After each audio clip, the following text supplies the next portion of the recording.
All right, so picture this. Uh, you step outside on what seems like a totally normal evening, just going about your business. It's 7:30, and suddenly air raid sirens start blaring. Oh, wow. Yeah, and you look up, and instead of the, regular night sky, you see these streaks of light, like 200 Iranian missiles, all aimed at I Israel. can't even imagine. And this was just days after that terrorist attack in Tel Aviv, so tensions were already incredibly high. Right. And what's really wild is despite all those missiles, initial reports from Israel were saying there were no deaths. Really? Yeah. So today we're going to, really dig into this whole thing, try to figure out what would cause Iran to do something like this, what it means for that whole region, and really for everyone. I'm interested to hear this. So let's rewind for a second and go back to those really tense moments when all those missiles launched from over 1,000 miles away in Iran start hitting Israeli cities. Okay. Can you imagine what that must have been like? The sheer terror, people running for cover as these projectiles are lighting up the night sky. It must have been terrifying. Absolutely. And the technology involved here is really something else. We're not talking about those basic rockets you see in smaller conflicts. Right, right. These were ballistic missiles. Yeah, what's important to remember is that those ballistic missiles can carry a much heavier payload, Right. and they can cover that huge distance.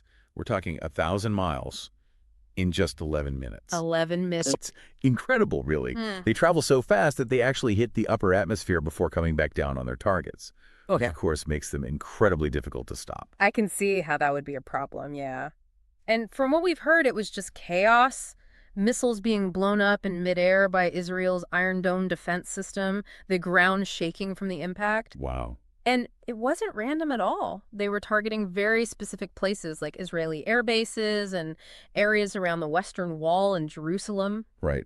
The U.S. was also involved, which is important to remember. I mean, President Biden had already ordered the U.S. military to help defend Israel. And from what's been reported, it sounds like U.S. Navy destroyers were also firing interceptors during the attack. Wow. It just shows you how deep the military alliance between those two countries goes. It makes you wonder, though, with all those missiles and that show of force from Iran, how could there be so few casualties? Yeah, it is strange. Israel's saying there was minimal damage. So was the point of this attack really to cause massive destruction, or was it something else? That's the million-dollar question, isn't it?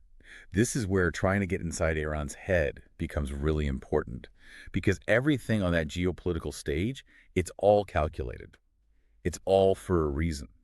So by launching such a huge attack, Iran might be trying to look strong, not just to Israel, but to the whole world, So they're sending a message. Exactly. Don't mess with us. We've got this. They're a force to be reckoned with. Exactly. But it's important to remember that there's always the possibility that both sides are playing this up a little, right? Okay, so like a propaganda war, too. In a way, yeah. Iran might be exaggerating how accurate their missiles were, and Israel might be downplaying the damage to avoid causing a panic. That makes sense. So if they weren't necessarily trying to cause a ton of casualties, what was the goal then? Well, there are a few possibilities.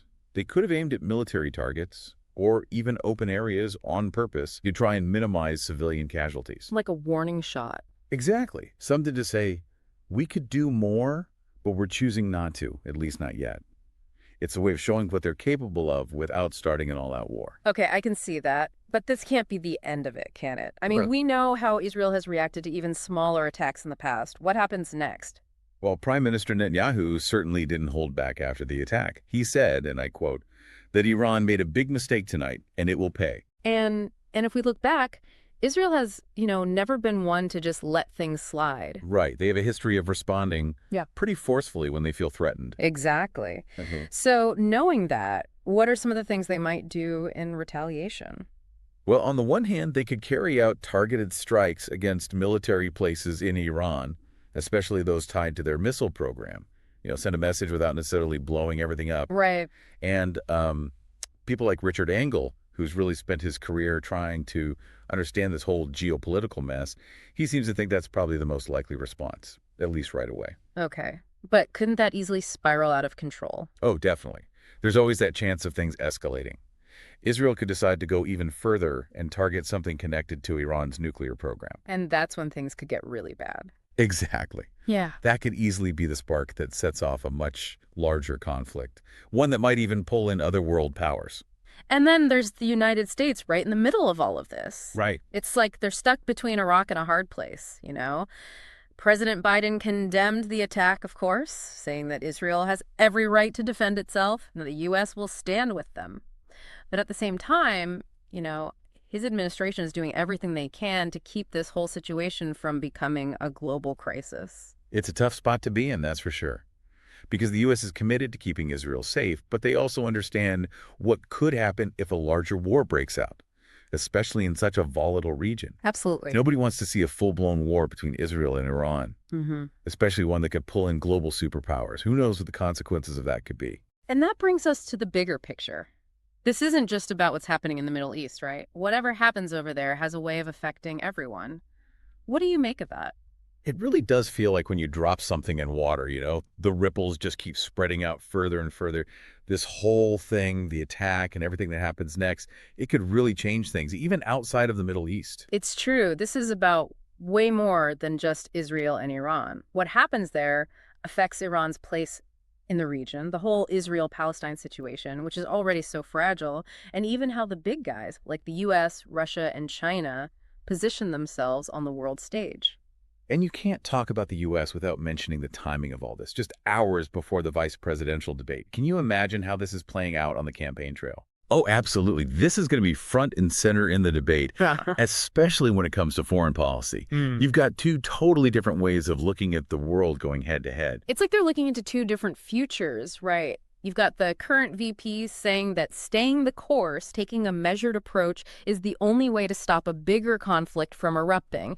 I think she said something like, Iran is a destabilizing, dangerous force in the Middle East, and today's attack on Israel only further demonstrates that fact. But then you've got the other candidate who wants to come in strong, saying that the current administration's basically just asking for trouble because they look weak, and that's why Iran did this. I think his exact words were, they are very close to global catastrophe. We have a non-existent president and a non-existent vice president who should be in charge, but nobody knows what's going on. Two very different approaches, and this whole situation just throws those differences into sharp relief. I think the question becomes, which one are voters going to go for with everything so uncertain right now? It's going to be a close one.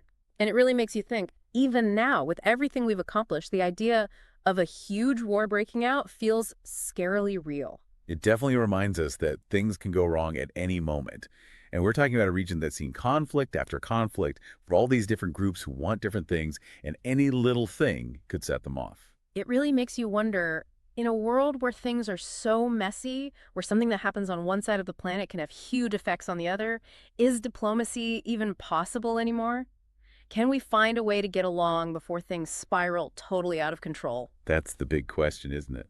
And if I'm being honest, it's one I don't have an answer to. This attack, this whole situation in the Middle East, it just goes to show how complicated and interconnected everything is. It's not just something happening over there. It affects all of us, the way countries interact, global politics, even the possibility of peace in the future. It's something we need to pay attention to, think critically about, and really engage with if we want to navigate these uncertain times and find a way to build a safer and more stable world.